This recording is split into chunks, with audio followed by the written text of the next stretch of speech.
Hello everyone. I hope now you are getting idea about these instructions related to the ARM7 by with the help of these previous videos which I have uploaded related to the data processing instructions and all. Now in this tutorial we are going to study conditional execution and it is instructions and their instructions. Okay. Now first we'll try to understand what is meant by conditional execution. So in ARM, this is very important feature. It normally this feature normally skip certain branch instructions also. So this is beneficial feature of the ARM architecture is that instructions can be made to execute conditionally.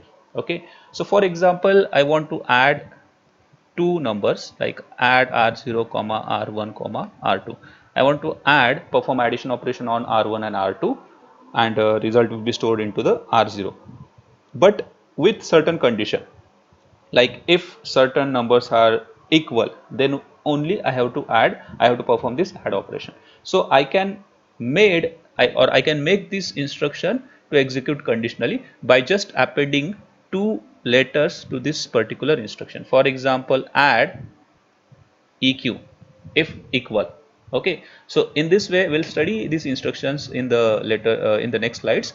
So in this way we can make instructions to execute conditionally. Okay, so the condition is specified with two letter suffix. As I said, we have to just append two letters such as eq, cc, etc. to the mnemonics, that is add, subtract, etc. The condition is tested against the current processor flags, and if not made the instruction if not made, then the instruction is treated as no operation. Okay, so this condition always check for the CPSR flags, that is N, Z, C, V. That is N stand for negative, Z stand for 0, C stand for carry, V stand for overflow. So these flags will be set inside the CPSR register according to the condition. This feature often removes the need to branch and increasing the speed. As I said, speed of operation is always increase. Speed of operation is normally increased with this we can say conditional execution, and this instructions or this conditional execution instructions also decrease the program or program size. So it can also increase the code density. Now, there are almost 15 to 16 conditional codes available for the ARM. Now, this instruction format we have almost studied in the previous video lectures. So, first is operation. So, this is nothing but operation that we want to perform, add, subtract, etc. Then condition. So, here we normally put conditional codes. Then S, if we want to update the CPSR register, then in RD we always store result, and we are having two operands for the operation. Okay, now this codes and this code number which is used for the instruction decoding phase. Okay, and we are having this condition codes. So condition codes are two letters only, that is EQ. If EQ stand for equal or 0. Okay, so it will check equality for the equality, and after checking equality this Z flag is normally set. Okay, for example, if two numbers are equal like 10 and 10, then result of operation, if we want to check for this Z flag bit, then if we perform this operation subtraction operation, then it will give 0 result. Okay, so if 0 is there, then this Z flag will be set. It means ALU is having 0 result, and then only this Z flag is equal to 1. It means both numbers are equal. Okay, then not equal, if you want to check not equality, then you can put this suffix. Again this Z flag will be 0. Then carry set. Carry set means this carry will be set to the 1. Carry clear, carry will be set to the 0. Mi, that is minus. Minus means negative.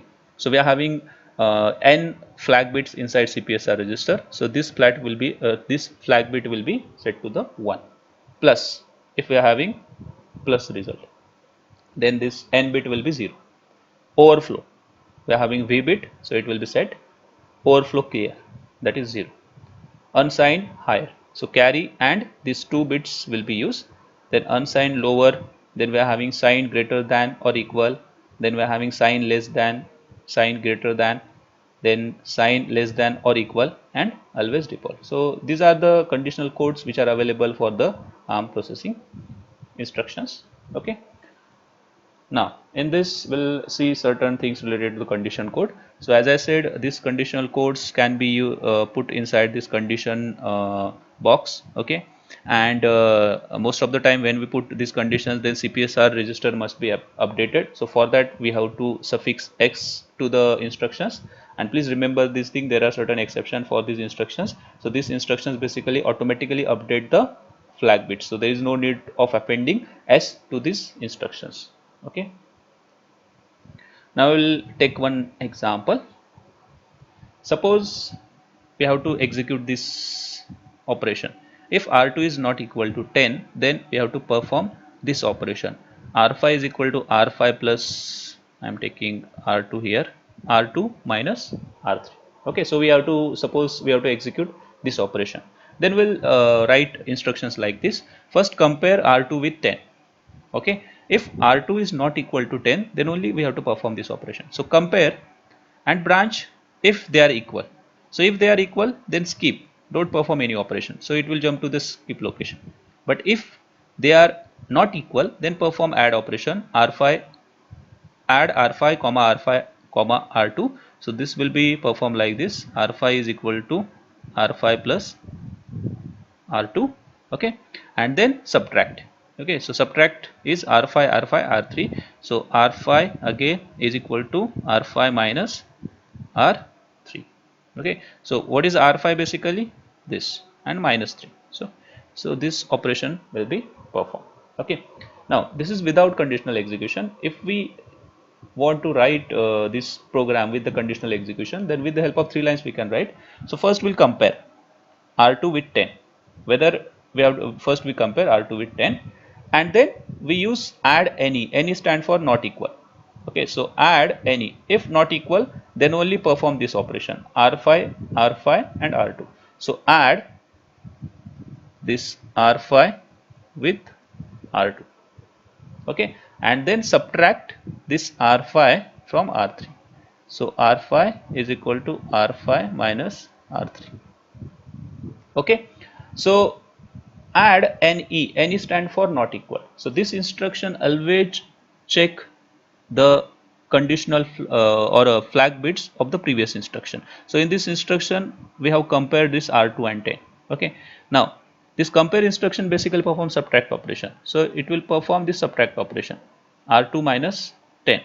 Okay, and if Z is equal to 1, it means after performing this operation, if R2 is also 10, then you will get 0 result, and if 0 result is there, then Z flag will be set to the 1, and if it is 1, then it means both these numbers are same, right? Now if they are not equal, then Z will be 0. Okay, so if we use this instruction, it means it will check the Z bit. If Z is 0, it means both numbers are not equal, and then only it will perform this operation. Okay, now here is another example related to this. We have to check condition for two numbers, R1 and R3, whether they are equal, and R5 and R6. If both these four numbers, we can say these two conditions satisfy, then only we have to perform this operation. Okay, so again compare first R1 and R3. If they are equal, then again compare R5 and R6. If they are equal, then perform this operation, R7 is equal to R7 plus 10. But if they are not equal, then jump to the skip location, right? Okay, now we can write this instruction. Now you can observe, without this conditional instruction we have to write this much of program. With conditional instruction we can write this or we can execute this operation within 3 lines. So first compare R1 and R3. Okay, and after comparing this R1 and R3, if these are same, these two numbers are same, then our result of comparison will be 0 and Z flag will be set. Okay, so this Z, if Z is equal to 1, okay, then only we have to perform next operation. So compare for equality. Okay, compare this R5 and again compare R5 and R6. If these R1 and R3 are equal. So this instruction will check equality of the previous instruction. Like if R1 and R3 are equal, then only compare R5 and R6. And then next instruction, add equality, add EQ. It means add if this R5 and R6 are equal. Okay, and what operation we have to perform? This addition. R7 is equal to R7 plus 10. Okay, so you can see now instead of writing this 6 lines of code, we can execute this code within 3 lines. So obviously we get faster operation and less space required, or we can say less program lines are required. So higher code density we can achieve. Okay, so thank you.